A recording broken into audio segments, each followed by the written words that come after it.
வணக்கங்க. இன்றைக்கி bread omelette எப்படி செய்கிறது அப்படின்னு சொல்லி தர போகிறேன். வாங்க வீடியோக்குள்ளே போகலாம். நான் செய்ய போகிறது வந்து வெஜ் பிரெட் ஆம்லெட்டுங்க. தேவையான பொருட்கள் வந்து நான் ஒரு லோஃப் வந்து பிரெட் எடுத்துருக்கேன். அப்புறம் வந்து சீஸ் 2 சீஸ் சின்ன க்யூப்பில் இருக்கும், அது வந்து 2 துருவி எடுத்து வச்சுருக்கேன். பட்டர் வந்து 2 பேக்கெட் வந்து, அதாவது அந்த சின்ன பேக்கெட்டில் இந்த மாதிரி வரும், அது மாதிரி 2 வாங்கி வச்சுருக்கேன். மயோனீஸ் எடுத்து வச்சுருக்கேன். அது வந்து ஏற்கனவே எப்படி செய்யறதுங்கிற வீடியோ போட்டிருக்கேங்க, டிஸ்கிரிப்ஷனில் கொடுக்குறேன் லிங்க் உங்களுக்கு. அப்புறம் இது க்ரீன் சில்லி வந்து மின்ட் சட்னி வச்சுருக்கேங்க நான். அது வந்து புதினாவையும் பச்சை மிளகாயும் நல்லா கொஞ்சம் தண்ணி போட்டு அரைச்சி வச்சுருக்கேன். அது அப்புறம் டொமேட்டோ கெச்சப் வச்சுருக்கேன் நான், அதுவும் உங்களுக்கு லிங்க் கொடுக்குறேன் எப்படி செய்யறதுன்னு சொல்லி வீடியோ போட்டிருக்கேங்க. கடலை மாவு வந்து ஒரு 1.5 கப் எடுத்திருக்கேன், அதாவது ஒரு 200 கிராம்ஸ் இருக்கும்.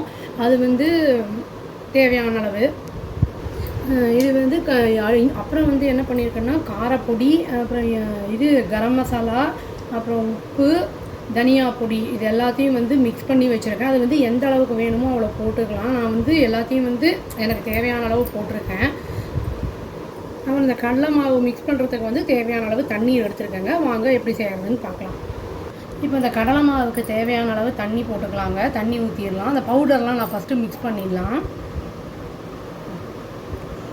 இப்போது இந்த பேட்டர் ரெடி ஆகிடுச்சுங்க. பாருங்கள், அது எந்த கன்சிஸ்டன்சியில் இருக்கணும்னு பார்க்கலாம்.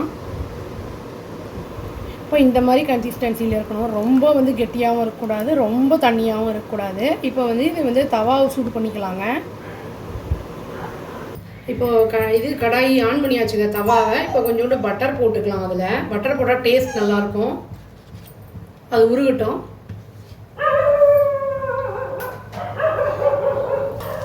இப்போ காஞ்சிருச்சுங்க. இப்போ அந்த ரெடி பண்ணி வச்ச பேட்டரை போட்டுடலாம். தவாவில் போட்டு ஆம்லெட் மாதிரி பண்ணிடலாம். இப்போ அந்த போட்டிருக்கோம் இல்லைங்களா, அந்த ஆம்லெட்டு, அதில் வந்து இந்த ப்ரெட்டை வந்து லைட்டாக ஒரு என்ன சொல்கிறது டிப் பண்ணிவிட்டு அது கொஞ்சம் வேகட்டும். அது வெந்துட்டுருக்குங்க. இப்போ மயோனீஸ் வந்து கொஞ்சம் போட்டுக்கலாம். அதில் நல்லா தேய்ச்சி விட்டுருலாம். அதில் அப்ளை பண்ணிக்கலாம், நல்லாயிருக்கும் டேஸ்ட்டு. இப்போ புதினா சட்னி இருக்குது இல்லைங்களா, அரைச்சி வச்சுருக்கோம்ல, அதையும் கொஞ்சம் அதில் மேலே போட்டுடலாம். இன்னொரு சைட் ப்ரெட்டில் போட்டுடலாம். அதில் இப்போது டொமேட்டோ கெச்சப் இருக்குது இல்லைங்களா, அதையும் வந்து இப்போ போட்டுடலாம், அப்ளை பண்ணிடலாம். வேணுங்கிற அளவு எவ்வளோ வேணுமோ அவ்வளோ போட்டுக்கலாம். இப்போ துருவி வச்ச சீஸையும் போட்டுடலாங்க. இதில் டேஸ்ட்டை என்ஹான்ஸ் பண்ணுறதுக்கு தான் இது எல்லாமே நல்லாயிருக்கும்.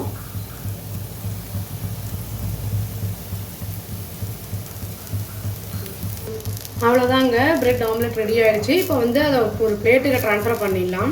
அவ்வளோதாங்க, டேஸ்டியான வெஜ் பிரெட் ஆம்லெட் ரெடி ஆகிடுச்சு. இது நம்ம வந்து வேணுங்கிற சைஸில் வந்து இனியும் கூட சின்னதாக கட் பண்ணணுன்னா பண்ணிக்கலாம். மயோனீஸு அப்புறம் சாஸ் எல்லாம் வந்து வேணும்னா போட்டுக்கலாம், இல்லைனா அப்படியே கூட சாப்பிட்லாம். நல்லா தான் இருக்கும். ட்ரை பண்ணி பார்த்துட்டு எப்படி இருக்குன்னு சொல்லுங்கள். Thank you. Please do like, share and subscribe our channel and click the all option and tap the bell icon. Thank you.